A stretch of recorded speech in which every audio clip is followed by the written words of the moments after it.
Hi friends, నేను చట్నీ చేస్తున్నాను. ఎండుమిరపకాయలు టమోటాలు వేసి ఈ చట్నీ ఇడ్లీలో బాగుంటుంది, దోశల్లో బాగుంటుంది, రైస్లో కూడా బాగుంటుంది. చూడండి ఫ్రెండ్స్, నేను ఎలా చేస్తాను. నూనెలో వేయించుకుంటున్నాను ఎండుమిరపకాయలు.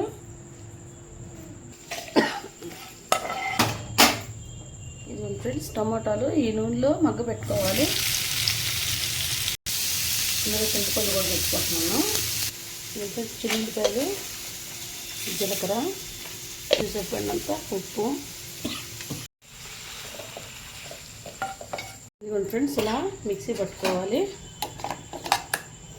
మనం పెట్టుకుని ఆయిల్ వేసుకున్నాను. పోపు దినుసులు.